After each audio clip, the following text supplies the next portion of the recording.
వెంటనే విడువుమా పాపమున్ దుఃఖమున్ వెంటనే విడువుమా. యేసు వైపు చూచిన వెంటవచ్చు ఆనందం, యేసు వైపు చూచిన వెంటవచ్చు ఆనందం. ఆనందం ఆనందం దుఃఖము లేదు, ఆనందం ఆనందం ఆనందం దుఃఖము లేదు, ఆనందం. యేసు వైపు చూచిన వెంటవచ్చు ఆనందం, యేసు వైపు చూచిన వెంటవచ్చు ఆనందం. కూర్చుందాం. దేవుని యొక్క ఆరాధనకి వెళ్ళే ముందు, దేవుని స్తుతించే ముందు, దేవుని సన్నిధిలో దేవుని యొక్క మాటలు ధ్యానం చేస్తాం. దేవుని మాటలు విలువైనవి, పరిశుద్ధమైనవి, అమూల్యమైనవి. కాబట్టి ఆ మాటలు ధ్యానం చేసుకుందాం. దేవుని యొక్క సన్నిధిలో దేవుని స్తుతించే ముందు రండి నాతో కలిసి దేవుని యొక్క వాక్యం దగ్గరికి.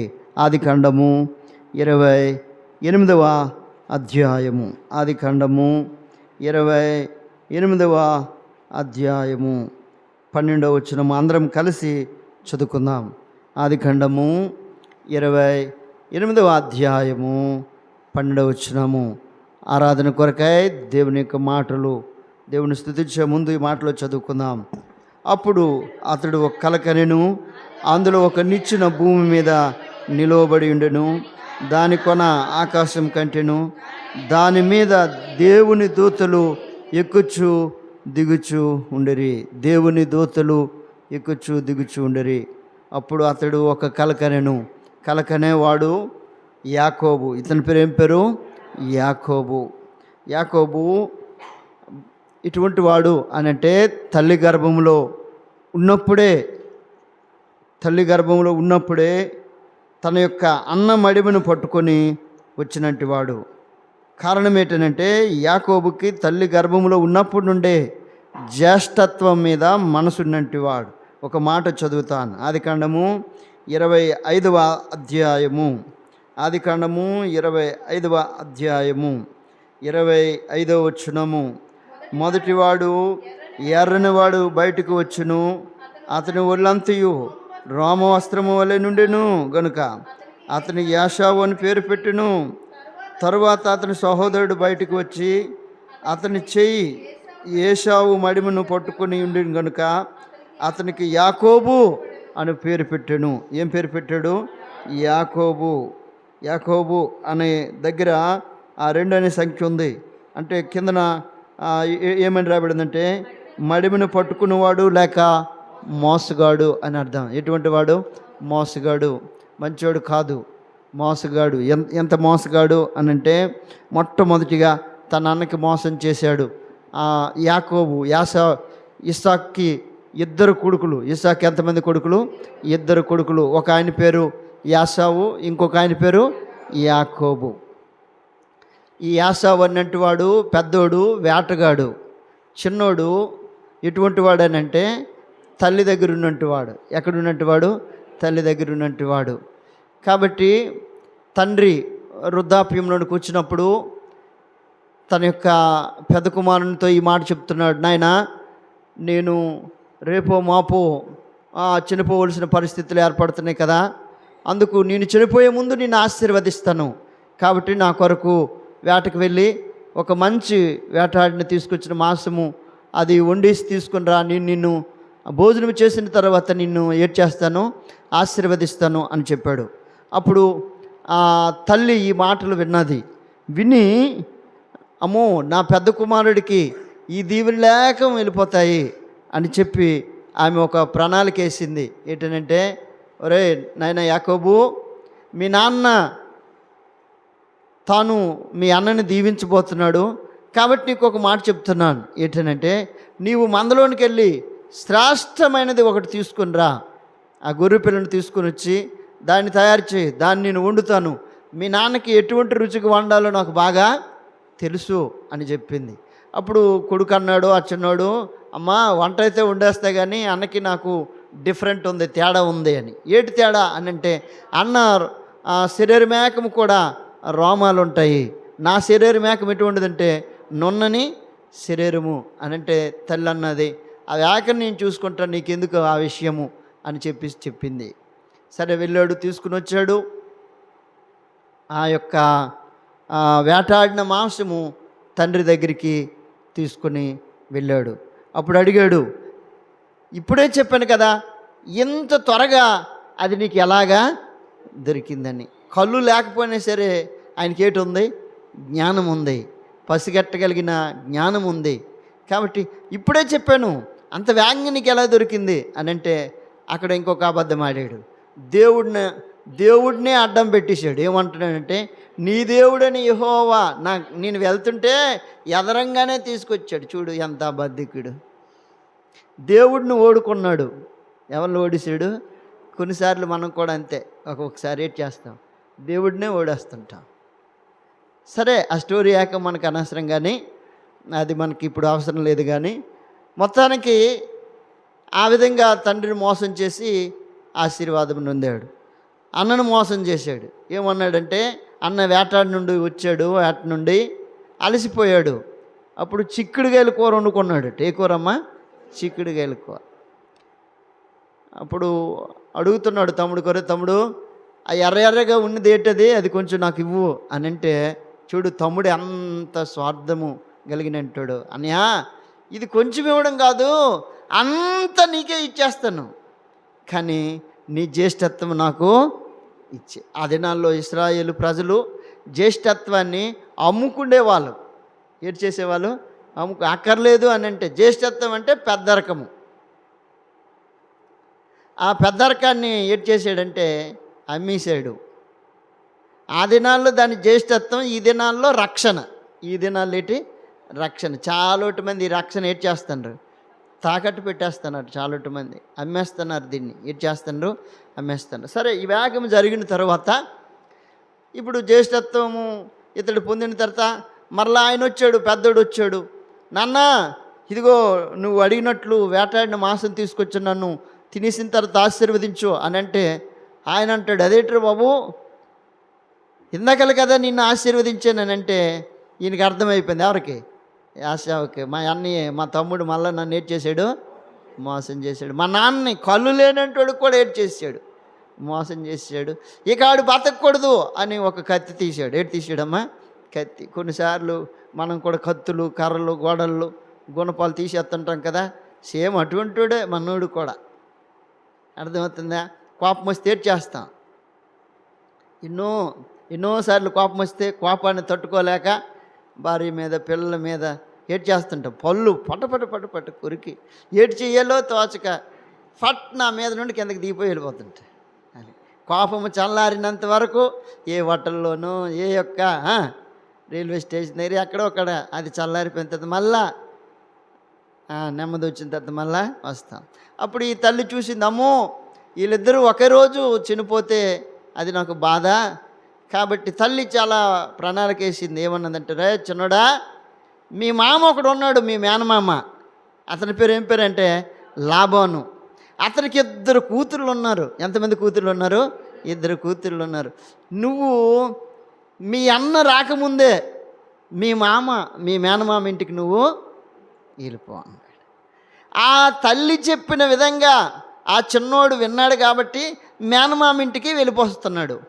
మేనమామ ఇంటికి వస్తున్నప్పుడు జరిగిన సందర్భమే ఆదికాండము 28వ అధ్యాయము ఈ 12వ వచనాన్ని చదివాం. ఈ స్టోరీ యాకం ఎందుకు చెప్పానంటే అది అర్థం అవ్వడానికి. మేనమామ ఇంటికి వెళ్ళిపోవడానికి వస్తున్న మార్గములోని మనోడికి తలగడ లేకపోతే నిద్ర పట్టదేమో, కాబట్టి అందుకని అక్కడ ఏమని రాబడిందంటే, తనకు తలగడగా ఒక రాయి తీసుకొని ఆ ప్లేసు లూజు అనగా అర్థం ఏంటంటే బేతేలు అని అర్థం. ఆ ప్లేస్కి ఏం పేరు ఉంది? లూజు. దానికి ముందు పేరు ఏం పేరమ్మా? లూజు. దానికి ఏమైనా తర్వాత పేరు బేతేలు అని పెట్టాడు. లూజ్ అంటే ఏంటనైనా? లూజ్ అంటే ఏంటమ్మా? లూజ్ అంటే బేతేలా? బేతేలు అంటే లూజ్ అంటారు కదా. అర్థమవుతుందా? లూజ్ అంటే స్థిరత్వం లేని ఇది. మనిషి స్థిరంగా ఇలాగ నిలబడాలి అని అనుకో, కాలు ఎలాగ ఉండాలంటే స్టాండర్డ్గా ఉండాలా, టైట్గా ఉండాలా. కాళ్ళలోనే పట్టు లేకపోతే మనిషి ఎలాగ ఉంటాడు? ఇలాగైపోతాడు, లూజ్ అయిపోతాడు. కాబట్టి ఇప్పుడు ఆ లూజ్ అనే స్థలం దగ్గరికి వచ్చినప్పుడు అక్కడ రాత్రి నిద్రపోవాలని అనుకున్నాడు. ఎందుకంటే ప్రయాణము అక్కడికి వచ్చేసరికి పొద్దు కుంకునందున అని రాయబడి ఉంటుంది. అంటే చీకటి పడిపోతుంది. ఇంకా మేనమామ ఇంటికి వెళ్ళాలంటే ఒక రోజు అంత ప్రయాణం చేశాడు. ఆ స్థలం దగ్గరికి వచ్చి ఇక్కడ పొద్దు కుంకుంది, ఆ స్థలంలో నిద్రపోవాలి అని అనుకున్నాడు. నిద్రపోవడానికి ఒక రాయి తీసుకున్నాడు. ఏడు తీసుకున్నాడమ్మా? ఒక రాయి తీసుకొని దాన్ని ఏటు పెట్టుకున్నాడు తలగడిగా. తల కింద తలగడి లేకపోతే ఏటు పట్టదు అన్న, తలగడి లేకపోతే ఏటు పట్టదు, నిద్ర పట్టదు. మీరు ఇక్కడ మందిరానికి వచ్చిన తర్వాత తలగడి లేకపోయినా మీకు నిద్రలు పట్టేస్తాయి. అదేటో మరి ఆ మాయ. ఎక్కడికి వస్తే కదా మందిరం దగ్గరికి వచ్చిన తర్వాత తలగడి అవసరంలే. 2 ప్రసంగాలు కాదు కదా, 3 ప్రసంగాలు చేసినా హాయిగా అలాగే నిద్రపోతామంటే. ఒక అన్న, మీకు తెలుసు ఆ అన్న, విశాఖపట్నం ఉంటాడు. ఆ అన్న మనమందరము ప్రార్థనలో ఉన్నామనుకో, ఆయన టోకర్లు తీస్తుంటాడు. మధ్యలోకే వచ్చింది స్తోత్రము నాయన అంటాడు. ఓరి నాయన, అర్థమవుతుందా? సరే, ఇన్ని విషయాలు జరిగిన తర్వాత తలగడిగా చేసుకున్న తర్వాత దేవుడు ఇతన్ని దర్శిస్తున్న మాటని చదువుతున్నాము. ఈ ఒక్క వచనంలోనే ఎన్నో విషయాలు ఉన్నాయి. దాన్ని ఈ మధ్యాహ్న ఉదయకాల వేళలో దేవుని స్తుతించే ముందు ఆ మాటని ధ్యానం చేద్దాం. అప్పుడు అతడు ఒక కల కనెను, అందులో ఒక నిచ్చెన ఉండెను, దాని కొన ఆకాశము కంటెను, దాని మీద దేవుని దూతలు ఎక్కుచు దిగుచు నుండిరి. చాలు. యాకోబు కల కన్నాడు. ఏటు కన్నాడు? కళ. అప్పుడప్పుడు మనకు కూడా కళలు వస్తుంటాయి నిద్రపోతున్నప్పుడు. మనకు వచ్చిన కళలు భయంకరమైనవి నాయన కదా. ఎవరో ఒకరు మనకు పీసికిసినట్లు, మనం ఎక్కడికో వెళ్ళిపోయి తిరుగుతున్నట్లు కదా. మన కళల కొరకు చెప్పాలంటే మరి చాలా సమయం పట్టేది. కానీ యాకోబు ఒక కల కన్నాడు. ఆయనకి కూడా కల కనడము అలవాట్లాగా ఉంది. ఆ కళలో ఒక నిచ్చెన ఉంది. ఆ నిచ్చెనలో దేవదూతలు ఆకాశం నుండి పైకి దిగుతున్నారు, మళ్ళీ పైనుండి కిందకి ఎక్కుతూ ఉన్నారు. ఆ నిచ్చెనలో ఎవరున్నారని రాయబడిందంటే దేవదూతలు ఉన్నాయి. ఆ నిచ్చెనలో దేవదూతలు ఉన్నాయి. కాబట్టి ఆ నిచ్చెనకి ఈ పేరు పెట్టాను. ఏం పేరు అని అంటే మహిమ కలిగిన నిచ్చెన అని పేరు పెట్టాను. ఎందుకు అని అంటే ఆ నిచ్చెనలో ఎవరున్నారు? దేవదూతలు ఉన్నారు. ఈ మాట చదువుతున్నాను. లూకాసు వార్త 2వ అధ్యాయము 9వ వచనము. దేవదూతలు ఎక్కడుంటాయో ప్రభువు దూత వారి యొద్దకు వచ్చి నిలిచెను. ప్రభువు మహిమ వారి చుట్టూ ప్రకాశించినందున చాలు. దేవదూతలు ఎక్కడ ఉంటాయో దేవుని మహిమ అక్కడ ఉంటుంది. దేవదూతలు ఎక్కడ నివాసము చేస్తాయో దేవుని మహిమ అక్కడ దిగువచ్చి ఉంటుంది. కాబట్టి ఆ నిచ్చెన సామాన్యమైన నిచ్చెన కాదు. అది ఏ నిచ్చెన అనంటే మహిమ కలిగిన నిచ్చెన. కారణం ఆ నిచ్చెన మీద ఎవరున్నారు? దేవదూతలు ఉన్నారు. దేవుని యొక్క మాటలు చదువుతున్నాను. యెషయా రాసిన గ్రంథము 6వ అధ్యాయము 3వ వచనము. యెషయా గ్రంథము 6వ అధ్యాయము. సైన్యములకు అధిపతియగు యెహోవా పరిశుద్ధుడు, పరిశుద్ధుడు, పరిశుద్ధుడు, సర్వలోకము ఆయన మహిమతో నిండిన. చాలు. అది మహిమ కలిగిన నిచ్చెన. కారణం అక్కడ దేవదూతలు ఉన్నారు. ఈ 6వ అధ్యాయములో షరేబులు కెరేబులు దేవుణ్ణి ఆరాధన చేస్తున్నాయి, దేవుణ్ణి స్తుతిస్తున్నాయి. ఏమని అనంటే ఆయన పరిశుద్ధుడు, ఆయన పరిశుద్ధుడు అని మానక రేయింబగలు చెప్పుచూ ఉన్నాయి. ఆ కింద మాట లైన్లో ఏమని రాబడిందంటే, సర్వలోకము ఆయన మహిమతో నిండి ఉన్నది. ఎంత మంచి విషయము! దేవదూతలు ఎక్కడుంటాయో దేవుని మహిమ అక్కడ దిగువచ్చి ఉంటుంది, ఆవరించి ఉంటుంది. కాబట్టి దేవుడు తన మహిమనంతటినీ కూడా మొదటి ఆదామైన ఏదెను తోటలో ఉన్న ఆదాముకి తన మొదటి మహిమనంతటినీ కూడా ఆదాముకి ఇచ్చాడు. ఎవరికి ఇచ్చాడు? ఆదాముకి ఇచ్చాడు. ఆ ఆదాము ఆ మహిమని ఏం చేశాడంటే కోల్పోయాడు. దేవుని మహిమని ఏమయ్యాడు?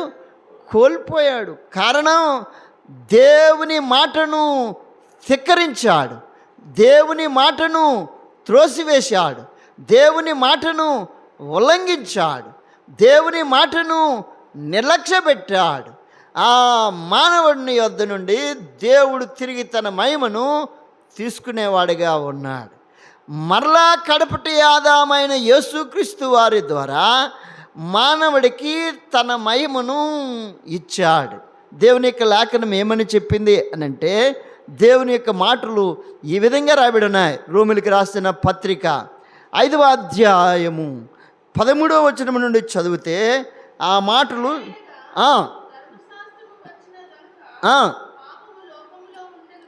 పాపము లోకములో ఉండెను కానీ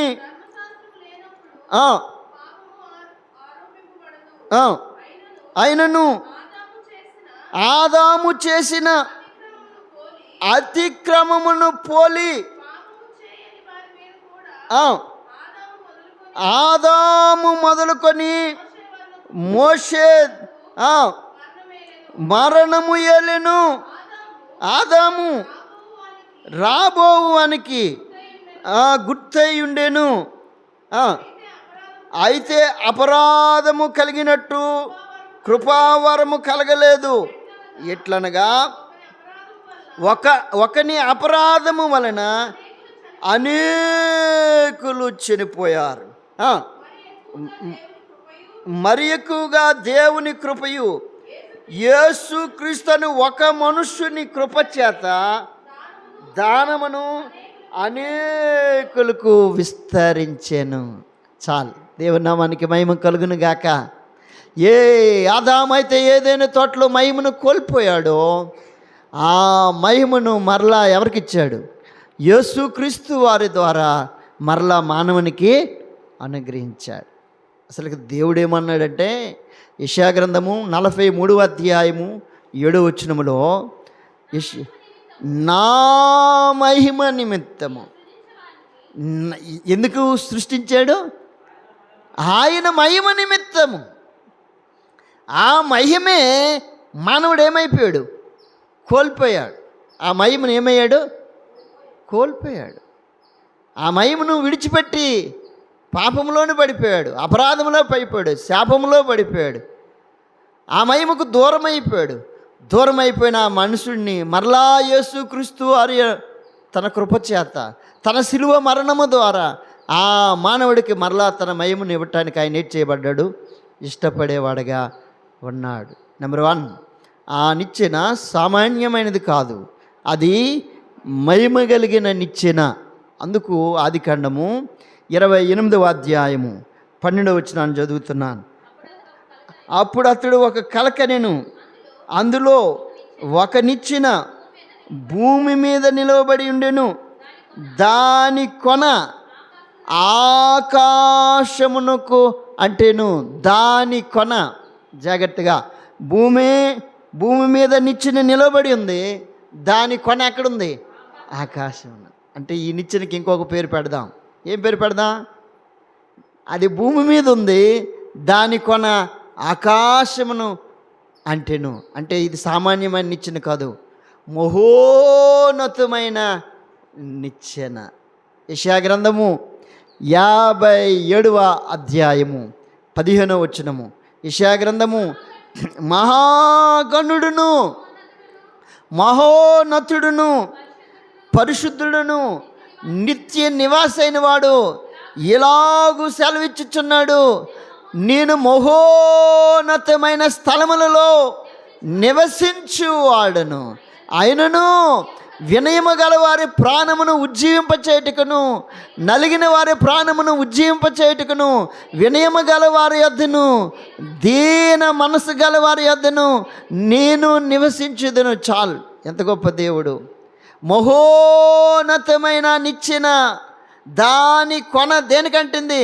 ఆకాశము కంటెను. యువతల భూమి మీద ఉంది, దాని కొన ఎక్కడుంది? ఆకాశం కంటే. సామాన్యమైన నిచ్చెన కాదు. హెబ్రీయులకు రాసిన పత్రిక 1వ అధ్యాయము 3వ వచనములో ఈ మాటలు హెబ్రీ గ్రంథకర్త చెప్తాడు. హెబ్రీయులకు ఆయన దేవుని మహిమ యొక్క తేజస్సును, ఆయన తత్వము యొక్క మూర్తిమత్తమై ఉండి తన మహత్తు గల మాట చేత సమస్తమును నిర్వహించుచు, పాపము విషయములో శుద్ధీకరణ తానే చేసి దేవదూతల కంటే ఎంతో శ్రేష్టమైన నామము పొందాడు. చాలు, ఎవరికంటే? దేవదూతల కంటే ఎంతో శ్రేష్టమైనది, ఎత్తైన అన్ని నామముల కంటే ఆయన నామము ఎత్తైనది, ఉన్నతమైనది, అన్ని నామముల కంటే పైనామము. అందుకు ఆయన అంటున్నాడు, ఒకటి, ఆ నిచ్చెనలో దేవదూతలు ఉన్నారు, అందుకు ఆ నిచ్చెన మహిమ కలిగిన నిచ్చెన. 2, ఆ నిచ్చెన ఆకాశము కంటింది కాబట్టి ఆ నిచ్చెన ఎటువంటి నిచ్చెన? మహోన్నతమైన నిచ్చెన. 2. 3 దేవుని యొక్క మాటలు చదువుతున్నాను. ఆదికాండము 28వ అధ్యాయము, ఆదికాండము 28వ అధ్యాయము 12వ వచనము. 28వ అప్పుడు అతడు ఒక కలకనెను, అందులో ఒక నిచ్చెన భూమి మీద నిలబడి ఉండును, దాని కొన ఆకాశము కంటెను, దాని మీద దేవుని దూతలు ఎక్కుచు దిగిచుండిరి. చూడు, ఈ నిచ్చెన అవతల ఆకాశం కంటింది, యువతల భూమి మీద ఉన్నది. అంటే ఈ నిచ్చెనకి ఇంకొక పేరు పెడదాం. ఏం పేరు పెడదాం? మధ్యవర్తి కలిగిన నిచ్చెన. ఆకాశముకి భూమికి ఇదేటి చేస్తుంది? మధ్యవర్తిగా ఉన్నది. కొలసీలకు రాసిన పత్రిక 1వ అధ్యాయము 19వ వచనము. కొలసీలకు రాసిన పత్రిక 1వ అధ్యాయము 19వ వచనము. ఆయన యందు సర్వ సంపూర్ణత నివసింపవలనని ఆయన శిలువ రక్తము చేత సంధి చేసి ఆయన ద్వారా సమస్తమును, అవి భూలోకమందు ఉన్నవైనను సరే, అవి పరలోకమందు ఉన్నవైనను సరే, వాటన్నిటినీ ఆయన ద్వారా తనతో సమాధాన పరిచ. అబ్బా, ఎంత మంచి మాటలు! అవి భూలోకమందు ఉన్నవైనను సరే, అవి పరలోకమందు ఉన్నవైనను సరే, ఆయన ద్వారా. ఎవరి ద్వారా? ప్రభువైన యేసుక్రీస్తు వారి ద్వారా ఏటి కలుగు చేశాడు? సమాధానము. సమాధానం. ఈ యొక్క నిచ్చెన దేవునికి మానవునికి మధ్య నుండి మధ్యవర్తిగా పనిచేస్తుంది. ఎవరికి? దేవునికి మానవునికి. అందుకు అది మధ్యవర్తి కలిగిన నిచ్చెన. ప్రభువైన యేసుక్రీస్తు వారిని గురించి ఈ విధంగా రాశాడు. దేవుని యొక్క మాటలు చదువుతున్నాను. తిమోతిలకు రాసిన మొదటి పత్రిక 2వ అధ్యాయము 5వ వచనము. తిమోతిలకు రాసిన దేవుడు ఒక్కడే, దేవునికి నరులకును మధ్యవర్తి ఒక్కడే, ఆయనే క్రీస్తు యేసును నరుడు. దేవుడు ఒక్కడే. మానవుని కొరకై, మానవుని యొక్క దోషము కొరకై, మానవుని యొక్క పాపం కొరకై, మానవుని యొక్క అతిక్రమం కొరకై, మానవుడు చేసిన అపరాధము కొరకై మధ్యవర్తిగా ప్రభు అయిన యేసుక్రీస్తు వారు దేవునికి మానవునికి మధ్యవర్తికి ఈ లోకానికి వచ్చి కలువరి శిలువలో విలువైన తన రక్తాన్ని ఏడ్చేశాడు, కార్చాడు, తన ప్రాణాన్ని పెట్టాడు, మరణించాడు, సమాధి చేయబడ్డాడు, తిరిగి లేచాడు. ఆయన లేచుడు ద్వారా దేవునికి మానవునికి ఆయన ఏటి కలిగించాడంటే సంధి కలిగించాడు, సమాధానపరిచాడు.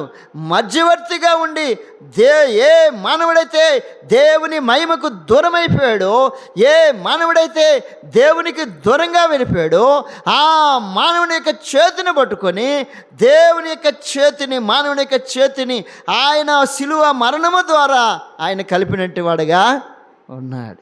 అందుకు ఈ నిచ్చెన మధ్యవర్తి కలిగిన నిచ్చెన. ఇదేనో విషయం. మూడో విషయం. నాలుగవది దేవుని యొక్క మాటలు చదువుతున్నాను. ఆదికాండము 28వ అధ్యాయం 12వ వచనంలో. ఆదికాండము. అప్పుడు అతడు ఒక కల కనెను, అందులో ఒక నిచ్చెన ఉండెను, భూమి మీద నిలబడి ఉండెను, దాని కొన ఆకాశము కంటెను, దాని మీద దేవుని దూతలు ఎక్కుచూ దిగుచూ నుండిరి. నాలుగో పేరు పెట్టు, నిచ్చెనకు ఒక పేరు. దాని మీద దేవుని యొక్క దూతలు ఉన్నారు, వాళ్ళు ఎక్కుతూ ఉన్నారు, దిగుతున్నారు. దానికి ఇంకొక పేరు పెట్టు. ఏం పేరు పెడతా? పని కలిగిన నిచ్చెన. ఏటున్నది దాని మీద? పని. ఏటా పని? దేవదూతలు ఎక్కుతూ ఉన్నారు, దిగుతూ ఉన్నారు. నిచ్చెనకి ఏటుంది? పని ఉంది, పని ఉన్నది. దేవుడు అన్నాడు ఆదికాండం 2వ అధ్యాయం 7వ వచనంలో, 6 దినములు నేను పని అంతటిని సంపూర్తి చేసి 7వ దినమున ఏటి చేశాను? దేవుడే పని చేశాడు. మానవుడు ఇంకెంత పని చేయాలా? దేవుడు ఏటి చేశాడు? పని చేశాడు. దేవుడు పని చేయడమే కాదు, ఆయన పని చేయమని మానవుడికి కూడా చెప్పాడు. ఏమని చెప్పాడంటే నిర్గమాకాండము 20వ అధ్యాయము 9వ వచనములో ఏమని రాబడిందంటే,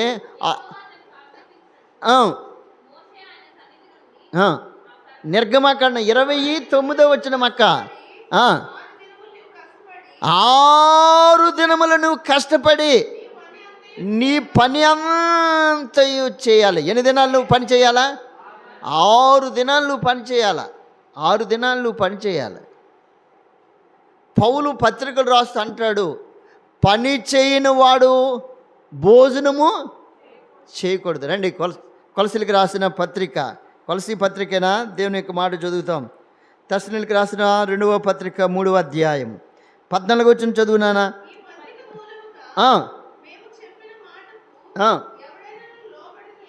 ఎవడైనా లోబడిన ఎడల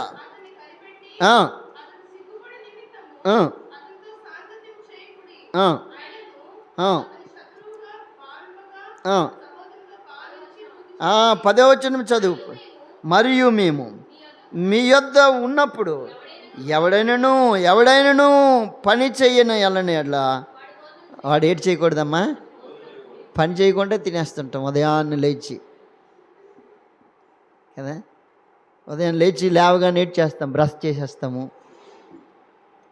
బ్రష్ చేసిన వెంటనే ముందు 2 ఇడ్లీలు, ముందెన్ని 2, తర్వాత ఒక అట్టు, తర్వాత 2 గారెలు, తర్వాత పూరి. అక్కడ టిఫిన్ కొట్టు దగ్గర ఉండాలి. కానీ మన్నంటోళ్ళు వెళ్తామైనా టిఫిన్ కొట్లు ఎక్కువైపోయినాయి. ఎవరు వండుకుంటున్నారు ఇప్పుడు? ఎవరు వండుకోవట్లే, అన్నీ ఆర్డర్లే. అన్నీ ఏటి? ఆర్డర్లే. వండుకోవడానికి కూడా మనిషికి బద్ధకం అండి. ఎవడు గిన్నెలు తోముతాడు? అర్థమవుతుందా? ఇల్లు ఓడవటానికి కూడా మనిషికి బద్ధకం వచ్చి ఒక మిషన్ పెట్టాడు. ఆ మిషన్ ఏమో ఇల్లాకం ఏటి చేస్తుందంటే ఊడ్చేస్తుంది. ఇంకొక మిషన్ ఉంది, అది ఇల్లాకం ఆ తడిగొడ్డును పెడుతుంది. పని చేసినో లేరని ఎటు చేసినట్టు పని చేసినారు. పూర్వ దినాల్లో మరియమ్మ గారు దినాల్లో పని వాళ్ళు ఉదయాన్న ఆ పొలంలోనికి వెళ్తే మరలా ఇప్పుడు చీకటి పడినంత వరకు ఎక్కడుండేవాళ్ళు? పొలంలో ఉండేవాళ్ళు. అందుకు వాళ్ళకి బీపీ లేదు, షుగర్ లేదు, ఏ బాధ కూడా లేదు. డాక్టర్ గారు అందుకే అంటారు ఉదయాన్నే లేచి నడవండి అని. ఎందుకు నడవమంటాడనంటే ఆ సూర్యరశ్మి ఈ శరీరానికి తగలాల. ఎందుకు సూర్యరశ్మి తగలాలా? సూర్యరశ్మి తగలకుంటే 24 గంటలు ఎక్కడ ఉండిపోతున్నా? ఏసీలో ఉండిపోతున్నా. ఎక్కడ ఉండిపోతున్నా? ఏసీ. నీ మొన్నే గల మా ఊరు వీళ్ళు వచ్చిన తర్వాత నన్ను ఎక్కించారు.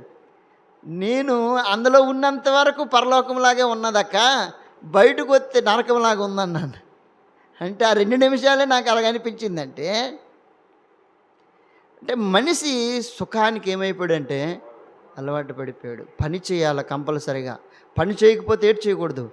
భోజనం చేయకూడదు. ఉదయాన్నే మనకు ఒక పని ఉంటుంది. ఏంటి తెలుసా? లేచి లేవగానే ప్రార్థన.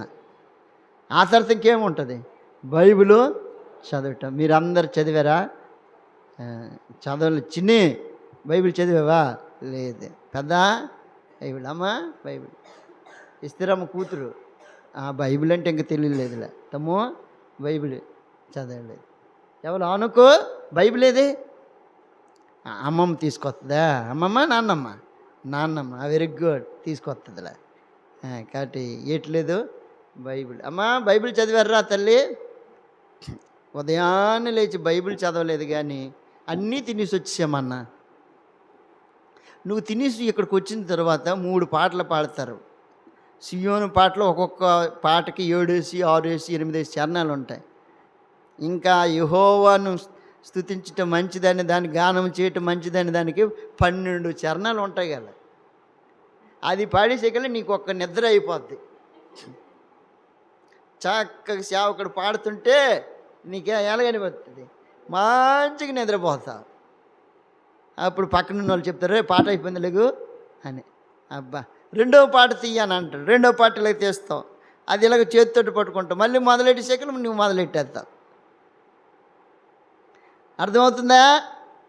నువ్వు ఇంకెక్కడ బైబిల్ చదువుతున్నావు? బైబిల్ చదవట్లేదు. ఈ పని కలిగి ఉండాలా. ఏటి కలిగి ఉండాలా?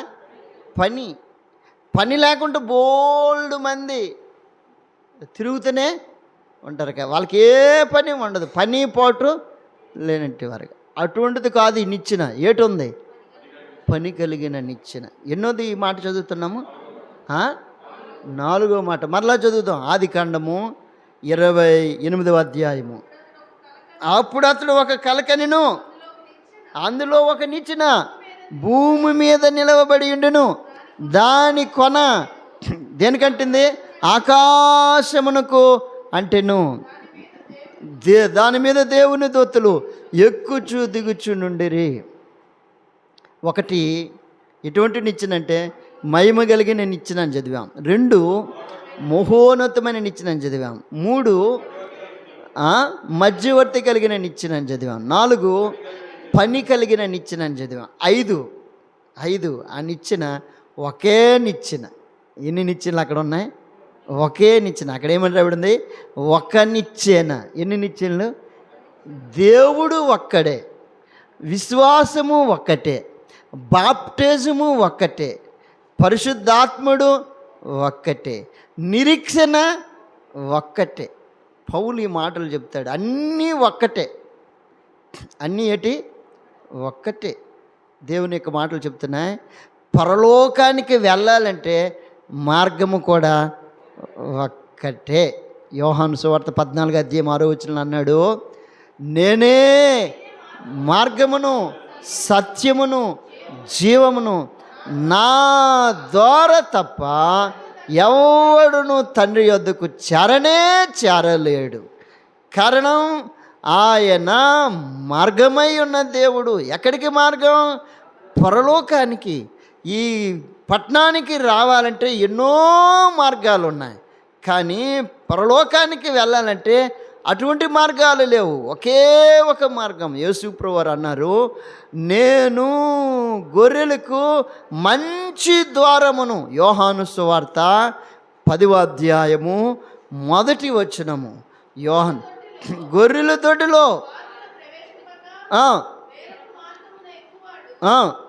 దొంగయు దోచుకున్న వాడినై ఉండేది. గొర్రెల కాపరి స్వరము వినెను. ఆ, ఆ, ఆ, వాటికి ముందుగా నడిచెను. గొర్రెలు అతని స్వరము ఎరుగును గనుక. ఆ, ఆ, ఆ, పారిపోవును చెప్పుచున్నాను అనిను చెప్పాను కనుక చాలు. 11వ వచనం చదువు. 11వ వచనం. నేను గొర్రెలకు మంచి కాపరిని. మంచి కాపరి గొర్రెల కొరకు తన ప్రాణము పెట్టును. ఇంత మంచి మాటలు చెప్పాడు. నేను గొర్రెలకు మంచి కాపరిని, నేను గొర్రెలకు ద్వారమును. ఏటైనా గొర్రెలు ద్వారమును. చదువుతున్నాను ఆ మాటలు. 9వ వచనము. నేనే ద్వారమును. చాలు. పరలోకానికి వెళ్ళాలంటే ఆయన ద్వారా తప్ప. భూమి మీద మానవుడు దేవుడిని వదిలేశాడు. ఎన్నో ద్వారాలు పట్టుకొని ఏడు చేస్తున్నాడు, వేలాడి తీయబడుతున్నాడు. కానీ దేవుడు అంటున్నాడు, పరలోకానికి వెళ్ళాలంటే నేనే ద్వారమును, నా ద్వారా తప్ప ఎవడును తండ్రి యొద్దకు రాలేడు. అందుకు ఆ నిచ్చిన మోసగాడని యాకోబుకి ఇస్తున్న వర్తమానం ఏంటో తెలుసా? యాకోబు, నువ్వు అనుకుంటున్నావు నేను అన్నని మోసం చేశాను, తండ్రిని మోసం చేశాను, అందరిని మోసం చేసి పారిపోతానని అనుకుంటున్నా. ఒకరోజు నువ్వు చనిపోయిన తర్వాత నీ ఆత్మ పరలోక రాజ్యములో ప్రవేశించాలంటే నేను తప్ప వేరొక్క మార్గం నీకు లేనే లేదు. అది వర్తమానం ఇచ్చింది ఆ నిచ్చెన. ఇప్పుడు ఆ మాటలు చదువుతున్నాను, జాగ్రత్త వినండి. ఆదికాండం 28వ అధ్యాయం 12వ వచనంలో, అప్పుడు అతడు ఒక కల కని అందులో ఒక నిచ్చెన ఉండుట చూచి, అది ఆకాశం కంటిన గనుక ఎక్కుచు దిగుచు నుండిరి గనుక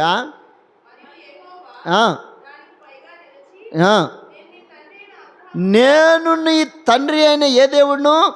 అబ్రాము దేవుడును, ఇసాకు దేవుడును, యాకోబు యొక్క దేవుడును అని యాకోబు రక్షింపబడిన తర్వాత చెప్పాడు. ఎంత మంచి మాట.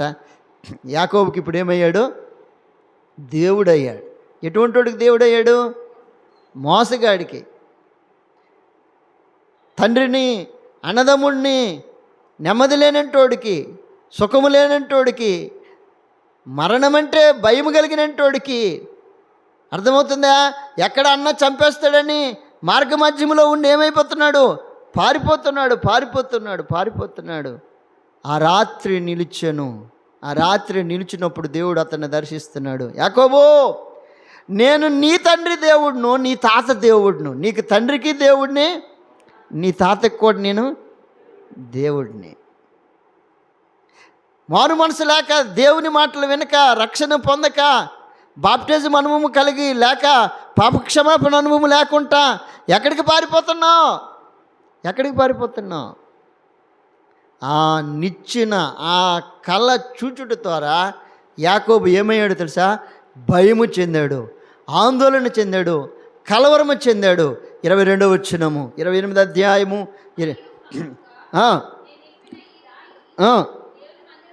దేవుని మందిరమగును, నీవు నాకు యావత్తులో నేనేం చేస్తాను? 10వ వంతు నీకు ఇస్తాను, నీకు చెల్లుతుందని ఏడు చేశాడట. ఒప్పుకొనేను. ఎంత మంచి మాటలు చదువుతున్నాను, దేవుని యొక్క మాటలు. అదే అధ్యాయంలోని యాకోబు ఆ కల కనిన తరువాత భయము చెందాడు, ఆందోళన చెందాడు. 17వ వచనము. ఈ స్థలము ఎంతో భయంకరం. ఎటువంటిది? భయంకరమే. ఇప్పుడు ఆ నిచ్చిన యాకోబుకి ఏటిచ్చిందో తెలుసా? రక్షణ ఇచ్చింది. ఏటిచ్చింది? రక్షణ ఇచ్చింది, ఆదరణ ఇచ్చింది. అంటే ఆ నిచ్చెనకి ఉండిన ఆరో పేరు ఏంటంటే ఆదరించే రక్షణ. ఆ నిచ్చెన ఏ నిచ్చెన? ఆదరించిన నిచ్చెన. ఎలాగ ఆదరించింది? తన భయములన్నిటిలో నుండి. అడవిలో ఎవరు ఆదరిస్తారు యాకోబుకి? ఎవరైనా ఆదరిస్తారు ఎట్లయినా అడవిలో? ఎవరు ఆదరించరు. అడవిలోని ఎవరెవరు ఉంటారు ఆదరించడానికి? అడవిలో ఆదరించడానికి ఎవరెవరు ఉంటారు నాయనా? యాకోబు రండి అనటానికి ఎవరెవరు ఉంటారు?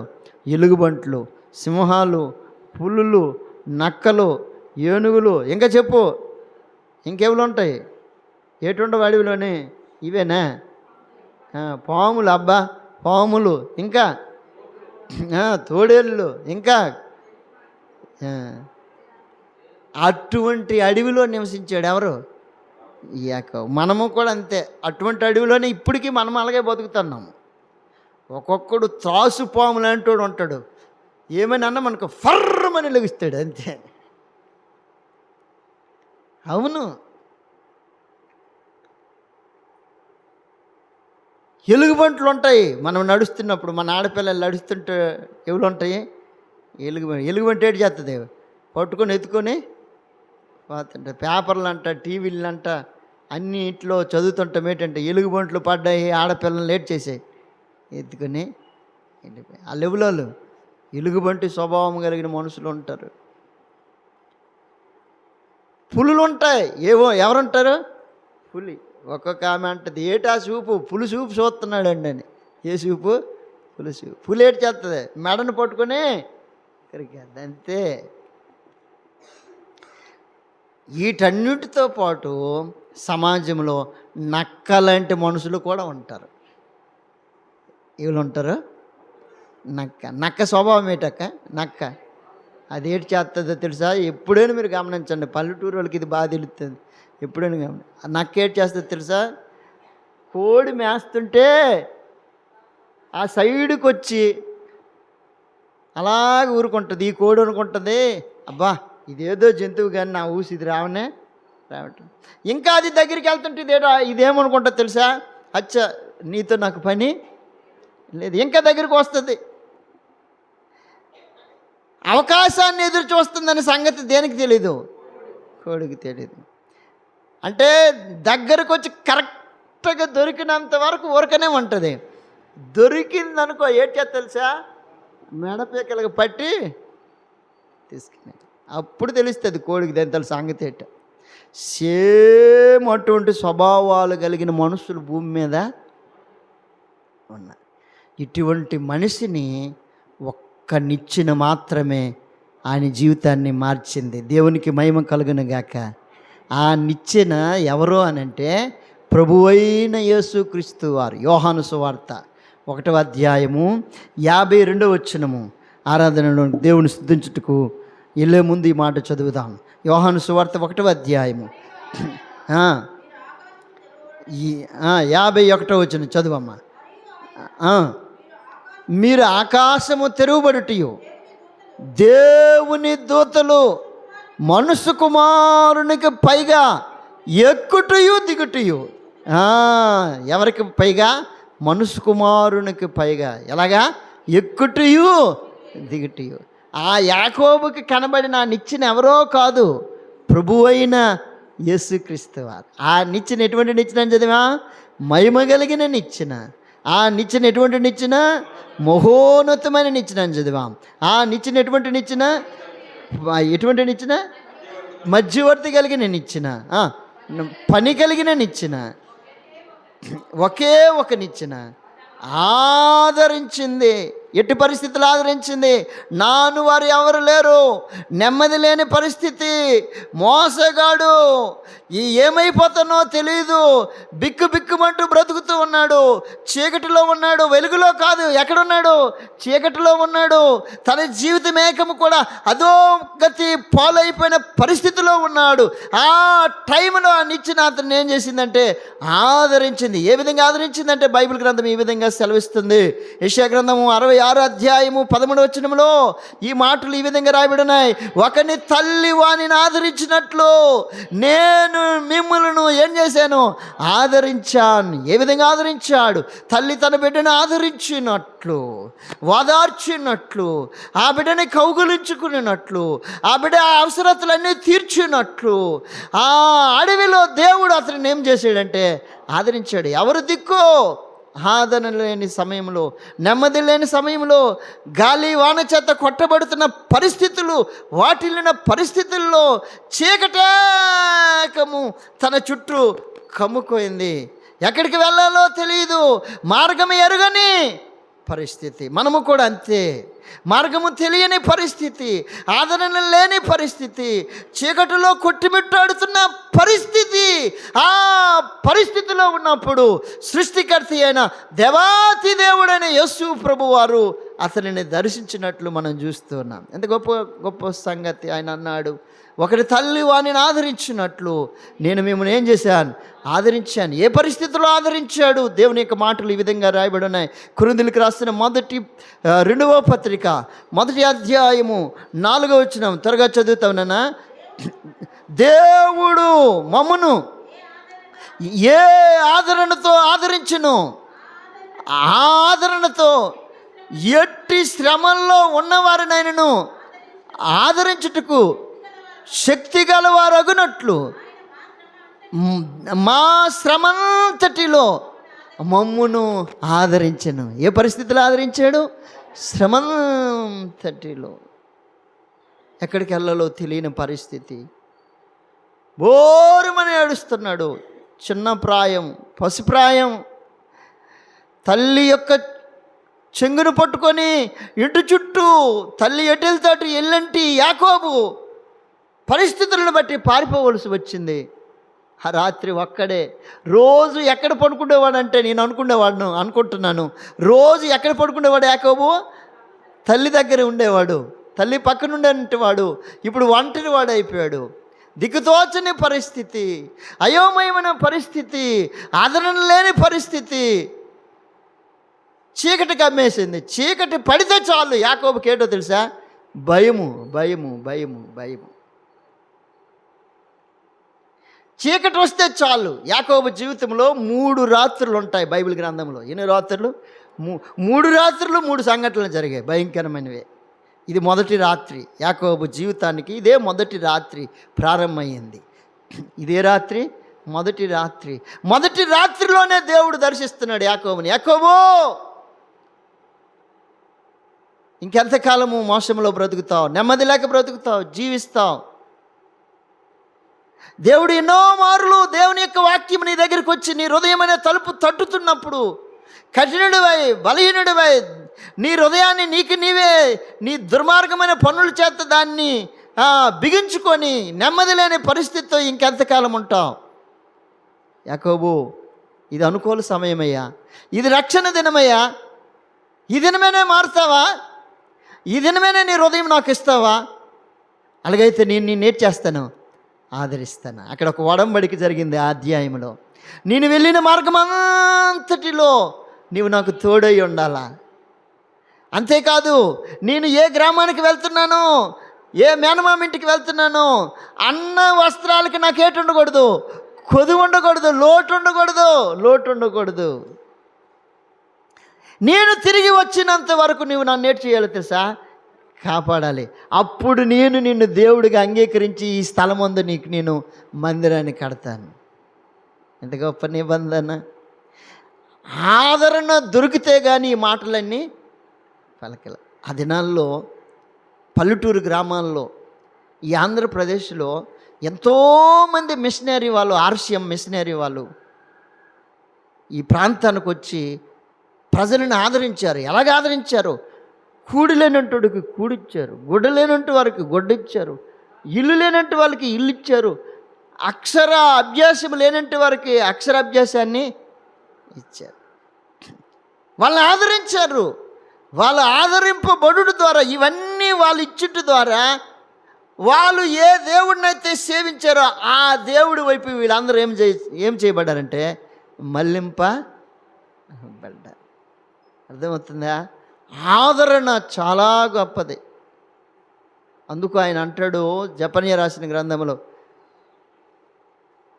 గాలి వాన చేత కొట్టబడిన దానా, ఆదరణ లేక ఉన్నదానా, నేను నిన్ను ఏం చేస్తాను?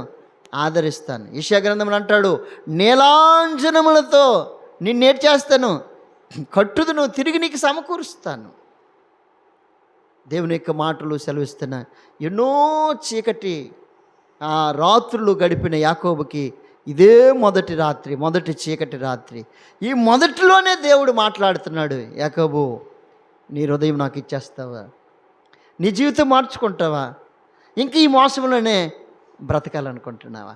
మోసం వచ్చేసిన యాకోబుకి ఏటి ఎదురయ్యిందో తెలుసా? మోసమే మరలా ఏమైంది, ఎదురయ్యింది. మోసము ఒకసారి 2 సార్లు చేశాడు యాకోబు, కానీ యాకోబుకి ఆ మోసము ఎన్నో మారులు. యాకోబు అంటాడు, 10 మార్లు నీవు నన్ను మోసపుచ్చితివి, నా జీతాన్ని మార్చావు. ఒకరోజు కాదు 2 సార్లు. ఎన్నిసార్లు? అర్థమైందా? విడిచిపెట్టాడు దేవుడు. వంకాయ యొక్క నారుని విత్తిన తర్వాత టమాటా పళ్ళు కోసేస్తావా? ఏ నారు విత్తావు? వంకాయ నారు విత్తి టమాటాలు కోసేస్తానంటావా? ఏటి మళ్ళీ కొయ్యాలా? వంకాయలే కోస్తావు. జీవితంలో ఏది విత్తుతున్నావో అదే కోస్తావు. సేవకుడిగా నేను వాక్యాన్ని విత్తాను అనుకో, వాక్యాన్నే నేను కోస్తాను.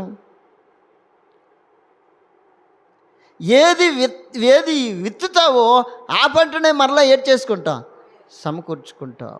అందుకు ఈ నిచ్చెన యాకోబు జీవితాన్ని మార్చింది. ఎలా మార్చింది అంటే, యోహాను సువార్తలో చదివాం కదా, ఆ నిచ్చెన మీద దేవుని యొక్క దేవదూతలు, ఆయనే మనుష్య కుమారుడు, ఆయన ప్రభువు అయిన యేసుక్రీస్తు వారు, ఆయన యాకోబుని దర్శించుట వలన యాకోబు ఇప్పుడు బోరుమని ఏడుస్తున్నాడు. ఏమని చదివామంటే భయపడ్డాడట. ఏడుపడ్డాడట 17వ వచనంలో. ఏడుపడ్డాడు భయపడ్డాడు. ఏం పడ్డాడు? మనుషులకి భయపడినట్టు కాదు, అసలుకి అక్కడున్న ప్రాంత ప్రజలకి ఏటిపడినట్టు కాదు. యాకోబు నుండే స్టార్ట్ అయ్యింది. ఏటి? భయపడకు అని ఎవరికి చెప్తున్నాడు? ఈ దేవుడు చెప్తున్నాడు యాకోబుకి. యాకోబుని ఇప్పుడు దేవుడు అంటున్నాడు, నిన్ను ఆశీర్వదించేస్తాను. ఎప్పుడో తెలుసా? నీ హృదయము నాకు ఇస్తే. చీకటి పోద్ది, అశాంతి పోద్ది, నెమ్మది లేనట్టు స్థితి పోద్ది. నీవు ఆశీర్వాదంకు కారకుడిగా చేస్తాను అన్నాడు. అలాగ చేస్తానని దేవుడు ఇప్పుడు యాకోబుని ఏడు చేశాడు తెలుసా? ఏం చేశాడు?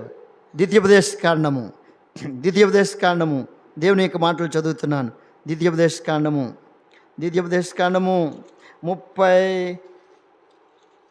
33వ అధ్యాయము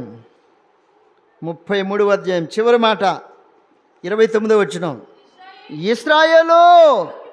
ఇశ్రాయేలు నీ భాగ్యము ఎంత గొప్పది, యెహోవా రక్షించిన నిన్ను పోలినవాడు ఎవడు? అబ్బా, ఎంత గొప్ప సంగతి. ఏమైపోయాడు ఇశ్రాయేలు? యాకోబు ఇప్పుడు ఏమైపోయాడు? ఇశ్రాయేలు నీ భాగ్యము ఎంత గొప్పది. ఎంత గొప్పవాడువయ్యా. చీకట్లో ఉన్నంటివాడు, అపరాధములో ఉన్నంటివాడు, నెమ్మది లేకుంటున్నంటివాడు, మోసములో జీవించినంటివాడు ఇప్పుడు ఏమైపోయాడో తెలుసా? ఇశ్రాయేలుగా మార్చాడు. అంతే, మన జీవితం కూడా అంతే. ఒకప్పుడు అదే పరిస్థితి. యాకోబుగా ఉంటిని, నన్ను నీ బిడ్డగా, నీ సొత్తుగా, నీ జనంగముగా, రాజులైన యాజక సమూహములో ఉండిన ప్రజలుగా, యాజకులుగా నీ స్వరక్తమిచ్చి, నీ ప్రాణమిచ్చి, నన్ను నీ మందిరంలో ఒక సభ్యునిగా, ఒక అవయవంగా, ఒక అంగముగా నీవు నన్ను చేర్చావు. అందుకు నీకు వందనాలు అని చెప్పి ప్రభువుని మనం ఇప్పుడే చేద్దాం, స్తుతి చేద్దాం. దేవుడి మాటలు దీవించును గాక. ఆమెను మోకరించండి. ఒకరి తర్వాత ఒకరు